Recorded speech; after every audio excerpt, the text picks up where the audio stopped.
एक बार की बात है, धर्मराज युधिष्ठिर कहने लगे, भगवान, मैंने ज्येष्ठ मास के शुक्ल पक्ष के एकादशी व्रत के महात्म्य को तो सुना है। अब आप कृपया आषाढ़ मास के कृष्ण पक्ष की एकादशी की कथा सुनाइए। इसका नाम क्या है, इसका महात्म्य क्या है, यह भी बताइए। श्री कृष्ण कहने लगे, हे राजन, आषाढ़ मास के कृष्ण पक्ष की एकादशी का नाम योगिनी एकादशी है। इसके व्रत से समस्त पाप नष्ट हो जाते हैं। यह इस लोक में भोग और परलोक में मुक्ति देने वाली है। यह तीनों लोकों में प्रसिद्ध है। मैं तुमसे पुराणों में वर्णित एक कथा कहता हूँ, ध्यान पूर्वक सुनो। स्वर्ग धाम की अलकापुरी नामक नगरी में कुबेर नाम का एक राजा रहता था। यह शिव भक्त था और प्रतिदिन शिव की पूजा किया करता।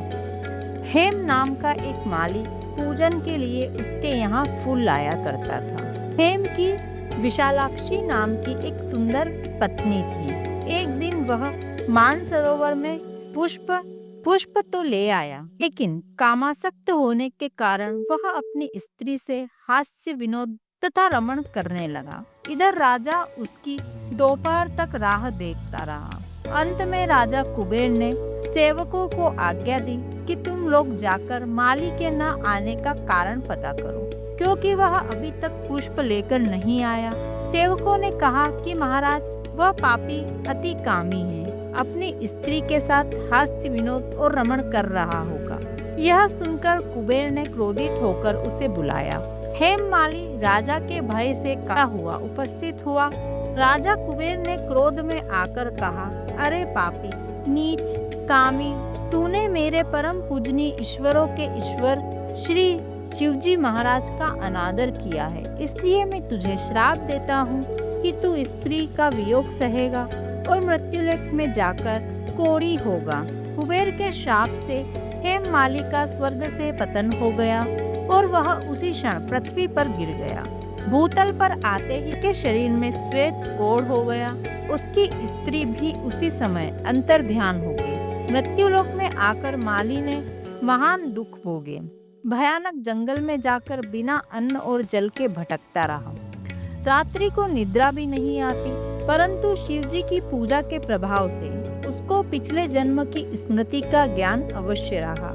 घूमते घूमते वह एक दिन मार्कंडेय ऋषि के आश्रम में पहुंच गया, जो ब्रह्मा से भी अधिक वृद्ध थे, जिनका आश्रम ब्रह्मा की सभा के समान लगता था। हेम माली वहां जाकर उनके पैरों में पड़ गया। उसे देखकर मार्कंडेय ऋषि बोले, तुमने ऐसा कौन सा पाप किया है जिसके प्रभाव से तुम्हारी यह हालत हो गई। हेम माली ने सारा वृतांत ऋषि को सुनाया। यह सुनकर ऋषि बोले, निश्चित ही तूने मेरे सम्मुख सत्य वचन कहे हैं, इसलिए तेरे उद्धार के लिए मैं एक व्रत बताता हूँ। यदि तू आषाढ़ मास में आने वाली कृष्ण पक्ष की योगिनी नामक एकादशी का विधि पूर्वक व्रत करेगा तो तेरे सब पाप नष्ट हो जाएंगे। यह सुनकर हेम माली ने अत्यंत प्रसन्न होकर मुनि को साष्टांग प्रणाम किया। मुनि ने उसे स्नेह के साथ उठाया। हेम माली ने मुनि के कथानुसार विधि पूर्वक योगिनी एकादशी का व्रत किया। भगवान विष्णु माता लक्ष्मी की पूजा अर्चना की और योगिनी एकादशी की कथा का श्रवण किया। इस व्रत के प्रभाव से अब पुराने स्वरूप में आकर वह अपनी स्त्री के साथ सुख पूर्वक रहने लगा।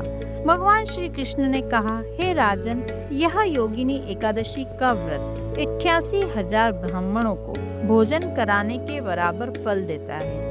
इस व्रत से समस्त पाप दूर हो जाते हैं और अंत में स्वर्ग प्राप्त होता है। भगवान विष्णु की जय, माता लक्ष्मी की जय। ऐसे ही सभी व्रत त्योहारों की कथाओं को श्रवण करने के लिए चैनल को सब्सक्राइब करके बेल आइकन को प्रेस कर दे। वीडियो देखने के लिए आपका धन्यवाद। हर हर महादेव। जय श्री कृष्ण।